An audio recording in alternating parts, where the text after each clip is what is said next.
Okay, this is the training for the chest pain case for the M2 Summative OSCE taking place on January 4th, 5th, and 6th. And I'll help you read so you don't get stuck with the whole thing. I'll start. Let me.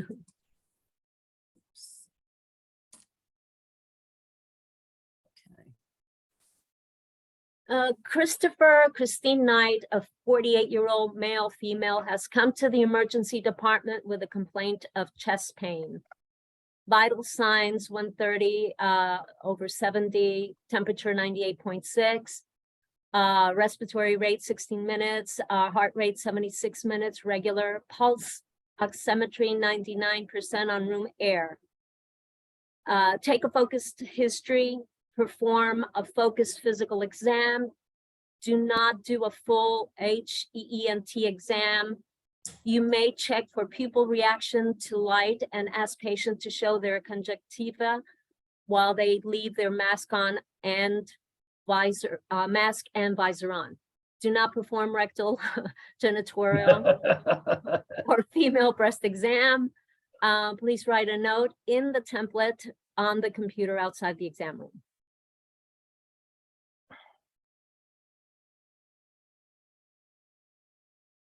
Your name is Christine Knight. You are a 48-year-old postal worker. You work in the sorting area in the post area. You want to get evaluated for this chest pain complaint. The objective of this encounter today is for the student to complete a thorough history and focused physical examination. Chief complaint, chest pain. History of present illness. Last night around 4 a.m. you woke up, pain, pressure in your chest. It was right in the center of your chest under the breastbone. It lasted about 45 minutes. It got a little worse when you tried to get out of bed, so you just lay there quietly and then it went away. You were also sweaty and a little nauseated while it was happening. No shortness of breath, palpitations, dizziness, or leg swelling. You can lie flat and you have never woken up gasping for air. It was a 7 on a scale 0 to 10. It was sharp and did travel towards your left jaw. Around 6 weeks ago, you felt a pressure in your chest while at the gym on the treadmill, which lasted about 5 minutes. When this occurred, you stopped what you were doing to simply sit down and rest. You hadn't given the pressure pain much thought, though it has happened on 2 other occasions in the last 6 weeks.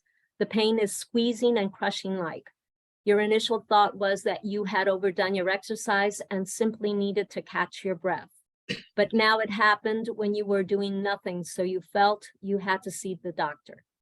No cough, sputum, or wheezing, dizziness, lip tingling, no fever, chills, night sweats, fatigue, appetite good, weight stable, no heartburn, abdominal pain, burping, vomiting, change in bowel habits, blood and stool, no panic attacks history. Personality. Appears concerned and a little anxious about the symptoms. Past medical history. Medical history, hypertension, 10 years. Surgical history, bilateral inguinal hernia repair as a child at 10 years. If female, last menstrual period 1 week ago, normal cycle. Mammo and Pap up to date and normal. If male, PSA check each year by primary doc, normal, no EKG. Family medical history, mother alive at age 70 with no medical problems. Father died in late 40s, massive heart attack. Brother died of heart attack in late 40s, heart attack. Wow. Your older sister has no medical problems. You have no children. Medications. Baby aspirin 1 tab daily, Tylenol 500 milligrams or ibuprofen 200 milligrams occasionally for aches and pain, 1 to 2 tabs per dose. Losartan for hypertension, you forget the dose. Allergies, known drug allergies, food allergies, environmental allergies.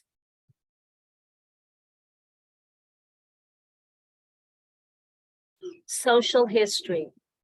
live with wife, husband, happily married 20 years, no children, work at post office and sorting area. You usually get a restful, good night's sleep. Diet, a varied diet with minimal junk food. The wife, husband is an excellent cook. Exercise, walk on a treadmill 3 times per week, about 35 to 40 minutes. Social drinker. You drink occasional beers on weekends when you go out, only 3 to 4 total. You quit cigarette smoking at 20 years old. Smoked a pack a day for 3 years. No illicit drug use. Sexual activity with wife, husband only. Use condoms, no STDs. Review of systems. No fatigue, fever, chills, night sweats, weight loss, heat intolerance, blood loss, no urinary, gastrointestinal, musculoskeletal, or neurological problems, no major life stresses. Examination. The student will be doing a focused cardiac exam, head, pupils, and conjunctiva, hands, check for clubbing, cap, refill time, and both radial pulses. Pulses can be checked simultaneously. Cardio, inspect chest, palpate for heave, PMI, auscultate in 4 areas around sternum and both lower lungs, fields posteriorly. Neck, feel for carotid, not both sides together. What does that mean right there? Not both sides together, just That one they side? don't, one time at a time, that they don't do this. Oh, okay, okay. Look for JVD, listen for carotid. Abdomen, student will listen over the aorta and palpate the aorta using both hands near the umbilicus. Legs, test for edema and pulses. Closure. One, a brief synopsis of why you came in today. 2, brief synopsis of what was found on exam, nothing normal. 3, 2 possible diagnoses, possible unstable angina or heart attack, peptic ulcer, esophageal spasm. 4, possible tests they would recommend and see if you think that is okay. EKG, blood for cardiac enzymes, chest x-ray, CBC. 5, counseling. May congratulate you on quitting smoking or remind you to discuss with your primary care doctor when you are due for your colonoscopy. 6, ask if you have any questions. You are concerned that you have a heart problem, problems like your dad and brother. Is that a possibility? Answer yes. You have a significant family history and they are really glad you came in today to see if you are at risk too. Okay, so the bottom line here is, from a history point of view, is that you had this significant chest pain in bed while you were doing nothing, and you waited and it went away after 45 minutes. You do not have it now when you're seeing this student, but you were worried enough to come into the doctor. You have had something like this before, not as bad, but it was always induced by exercising or doing something exertional. So we would just want to give them a hint that maybe this is not, this could be unstable angina. It was stable before, now it's unstable, or you're having a heart attack.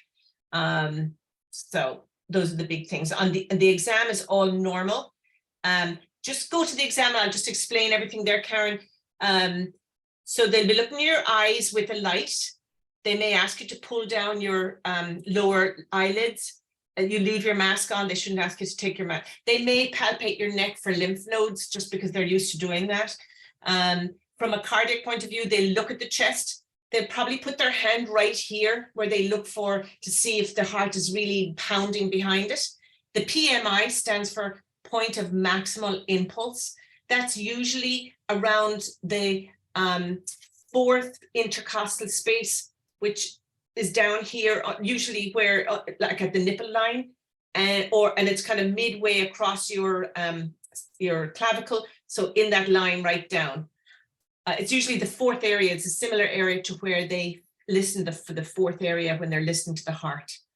Then they start on the right side. Well, some of them can start on it doesn't matter. They just have to do one area on the right side of the top of the sternum, and then 2 areas to the left of the sternum and one down by the nipple line. And in women, they should not be awkward about saying, can you please lift your breast up for me? Wait. They don't have to ask that? Or They do? should. They They should. should, yeah. Yeah. Okay. It depends. Like if they think they can get at the area, that's fine without that. But if they can't Always get at ask. the area, they shouldn't. Yeah, they shouldn't be messing around. They should ask the patient to help, and then they'll probably listen to the lungs in the back. They only have to listen in the lower areas of the back usually in this kind of a case. For the neck, they may. So for all of that part, you could be sitting upright. For the neck part, they should have you leaning back 30, 45 degrees. And they can look at just the left side, that's fine, looking for that, what's called JVD, jugular venous distension. They're just seeing if one of the veins here is enlarged. And they may shine a light, but it doesn't matter if they've good light in the room, they don't have to. And then they will feel for the pulse just right here, say under the jawline right there, and feel on the other side. And then they may listen over that area with their stethoscope. I think a lot of them might forget to do the abdominal part, but they should, because it's part the aorta, which is the big vessel, goes down through the belly. So what they should do is then they should say, now I'm going to have you lie flat, and lie you flat, make sure your legs are comfortable, and have you pull up your gown so that your belly is exposed. And then they listen with their stethoscope just near the belly button and maybe just above it. And if they're going to palpate for the aorta, what I mean by using their hands near the umbilicus, we teach them to do this with their hands and put that on the belly and push down and see can they feel the aorta, which would be pulsating because it's a big vessel. And they usually do that right by the belly button too. And of course, they should do the hands and the legs. They'll either do them at the end or at the beginning. They'll do the hands at least, looking for capillary return, checking for clubbing. They might check you to look at your palms, see if you're pale. They might check for a little tremor. And then the radial pulse should be here down from the thumb in that area. And they can do that with both hands at the same time. That's fine. Is that, Angela, is that the usual you're used to? Yeah. Okay. Yep. And then the closure part I put in because I will have asked them to do something. They haven't been doing this up to date, but I have them the day before the exam. So we're going to review this and see, can they start bringing that in? So they'll probably say something like, hey, I'm hearing that you had pretty bad chest pain in bed last night. It went away, but you were worried enough that you came in today. It also went to your jaw and you didn't feel well while it was going on. Reflective statement. This like is the brief synopsis. Yeah, this is what they should say, something like this. And they might add, and you had 2 episodes before that weren't as bad and they were induced by exercise. Then on exam, I'm glad to tell you that I didn't hear any extra sounds when I listened to your heart or your lungs, and your vital signs that the nurse took that are at the door were all in reasonable shape. However, just because they were all normal doesn't mean there's nothing going on. And I do think that we should make sure that you're not suffering from angina. And angina is a problem when the heart is not getting enough blood supply. And so, for example, when you were exercising, your heart, there was more demand on your heart, and the little vessels, maybe one of them is a little clogged. And so you didn't get enough blood, and the heart lets us know by saying ouch, and you get chest pain. It could be that you had a little heart attack. I don't want you to be too worried because I don't hear anything, like I said, extra sounds in your heart or your lungs, but we definitely want to check that out. Maybe there was a small little heart attack. Either way, whether it was unstable angina or heart attack, I would like to do some tests, which are, we can do blood tests to see if the heart was in any way injured. It releases certain chemicals, and we can test for those, and they're pretty accurate. If they're high, it means something happened. We would also do an EKG, which is where we take an electrical tracing of your heart by putting little things across your chest, and we can just print out that piece of paper immediately. We would do a chest x-ray just to make sure that the heart is the normal size within that cavity, in your chest cavity. And we might check a CBC to make sure you're not anemic. because that could precipitate these symptoms. They may also mention that the differential diagnosis could be something from your peptic ulcer disease or spasm of the esophagus, which is the swallowing tube. But either way, they definitely should be ruling out an MI. That can be in their differential, the peptic ulcer disease or esophageal spasm, but they cannot say that alone and not tell you that there may not be a cardiac, something either unstable. Some of them may say stable angina if they're not too sophisticated about angina, but if they mention angina, that's good, or heart attack, that's good. They may, the counseling part is, you know, you've quit smoking, so normally that would have been a big thing that they would counsel you on. And in this case, they may say, that's great, keep it up. And if you have a problem, come back and we'll help you. Or remind you that you're due for your colonoscopy maybe, and we'll help you organize that if you have any problems. The question you can see is, you know, my dad, my brother, not good news there. Do you think there's anything that this is related to that? And certainly everybody would say that's a huge risk factor in this patient.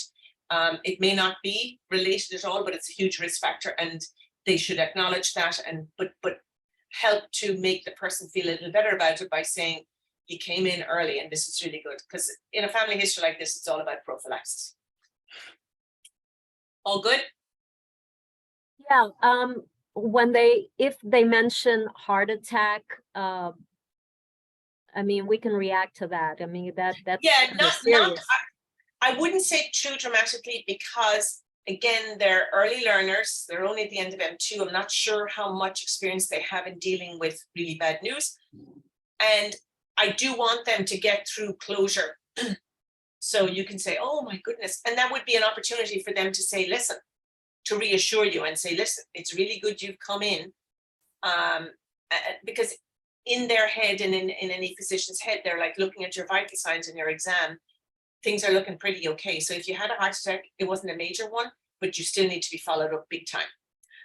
Because if it was a bad heart attack, you might already be in failure. Your heart, you'd have, you know, crackles in the bottom of your lung, and you might have an S3 in your heart and all that sort of stuff. So I think that for the most part, they should be more reassuring, right? What level are they? M2s, second years. So they've no experience really in the hospital. They haven't seen people getting bad news, all of that. So we'll take it easy on them. Just say, oh my goodness. And then they can respond like, I'm really glad you came in, and don't worry, we're here to help you. That's what we should see in that situation. The checklist will be, sorry, Angela, we don't have it because I made some adjustments, and Sean from NYSIM is making sure that those are all compatible with what comes up in the computer. The checklist will be pretty much the same as always. Do they come in and introduce themselves nicely? Do they maintain a good flow throughout the interview? Do they keep you comfortable, you know, with the gown and with the drape, and maintain your modesty? Do they interrupt you? Do they ever listen over the gown? That's a big no-no. And then do you feel like they were concerned and that they're interested in helping? And I think at the very end with all of them that we left, you know, do you think they're reasonable at taking history, doing a physical? And they should be within the competent range. The competent range on those forms is very high end. But I think if you're feeling at all that they were great, they did a fairly decent job, you can give them competence. Because for M2s, I think they'll be pretty okay. And then I think there's a professionalism. There's a question about that, and of course that's really big. You know, I'll have told them they should know. Come in their white coat. It should be clean. They should look neat. They should, you know, respond to you respectfully. No judgment. There's nothing major to judge, but you just don't want eyebrows and all that sort of stuff raised if you say something. And obviously never being abrupt, and saying goodbye nicely, and that's it. And then, maybe there's the one still about, would you recommend this doctor? And again, we don't need to be too tough on them. They are M2s. They're only halfway through their medical education. They've never been in the hospital. I mean, they've been 4 or 5 sessions. It's kind of like, unlike other schools have been in every single week, we just don't have access to a medical facility like that. So we don't want it to be that, unless there's an obvious thing, unless they're in any way rude or disrespectful or leave you there feeling not covered for modesty, anything like that, that's fair game. But I'm hoping that most of those would have been picked up by now, those students, and spoken to about it. So fingers crossed, you won't be seeing any of that. Sounds straightforward. Yeah. Pretty much, what we've been doing for a while now. Yeah, yeah. If you have any questions about anything, you can email me, because we have plenty of time until the actual thing. So you can email me, and I'll be checking my email. So, and I can answer any questions. Karen, Michael, Eric, anything? What's clubbing? Oh, so it, normally if you look at your own nail, you can see that where the skin ends and the nail starts, there's a little dip. Uh-huh. Okay, and then your fingernail looks, it looks just rounded like that. Uh-huh. In people who have chronic, it's not just cardiac problems or respiratory problems, it can be other things, but they say that it is in people who have chronic lower oxygen for whatever reason. And there are other things going on, because we see it in celiac, we see it in other diseases. This angle here between the skin and the nail bed becomes flattened out and actually a little curved, and the whole fingernail curves, and eventually the whole top of the finger becomes like a little club. It becomes enlarged. That's where it gets its name from. So normally, if you can see, when I put my 2 fingers like that, there's a little diamond between my 2 thumbs, right? Uh-huh. So that's all right. So if you're clubbing and there's nothing, one nail Gotcha. goes that direction, and it's just, I mean, it's always pretty obvious, though. Yes, yeah. In its later stages, it can be subtle initially when it's beginning, Uh-huh. but we always know that we should. Oh, lovely, Karen. Ooh, that's a bad case of it. But is that similar to like the spooning nails? No, when a nail is when they call it the spooning of the nail bed, that is when it's the opposite direction. It's like a cavity a little bit in the nail bed. That's seen in chronic anemia and stuff like that. Yeah.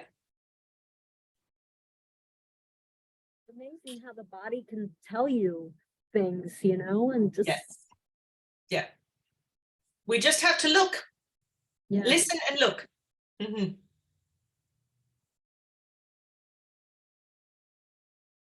We can't hear you, Karen, sorry.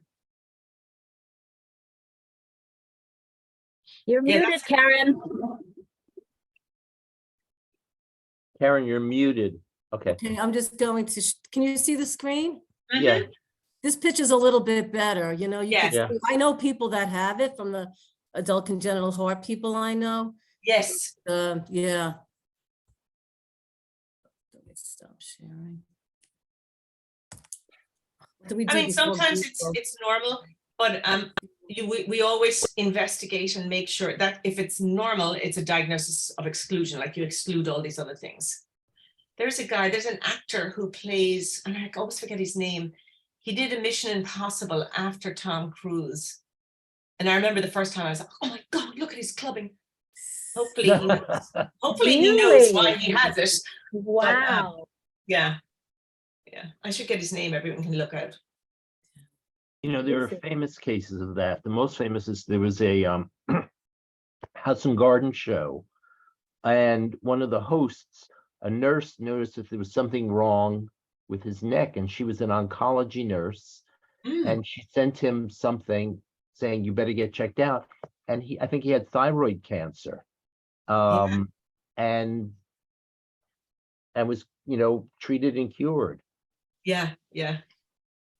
I know. The worst is if you're in the summer and somebody has a low dress or something, and you're behind them, if you're in the train or walking, and you see a lesion that you're like, that does not look good. And most people don't look at their back. So Right. you're like, oh my God. You know, do you? Wasn't there a hockey coach or player and someone in the Oh, yes. fans identified it and he did have cancer? It really is That was amazing. recently. Yeah, Yeah, the fan, ice hockey, right? yeah. Yeah. Mhm. What about Amy Robach? I mean, she's in the news again, but she was doing a story on breast cancer, and she went and got an exam as part of the story, and they discovered that she had Wow. breast cancer, and so she went into treatment. Yeah, Wow. can you believe that? Yeah, Yeah. amazing. I think it's common when people get like a pre-op appointment and then they discover stuff that they didn't even. Yeah. But, I mean, in radiology, they call them when they find things, if they're looking for one thing and they find something else, they call it an incidentaloma. And there's always these things, and sometimes they're tiny and they're not things that you should run after. And then there's all this debate, ethical debate about, should we tell somebody? Should we leave it alone? Because otherwise you're medicalizing something that may not need to be medicalized. But sometimes they can be amazingly significant. I had a friend who had an incidental finding of a shadow on his pancreas, and it was pancreatic cancer, and 4 months later he was dead. So incidental findings can be significant. Oh yeah. But it's when they're small and you're not sure exactly what they are. There's where the debate lies. Yeah. All right. Okay, No questions? thank you. Good job. Thank you, Angela, for being the sole representation. Yeah. And as I said, anyone can email me, and I'll be watching my emails over the holidays. Okey-dokey, I'm gonna and shop see this. you then on the 19th. Yes.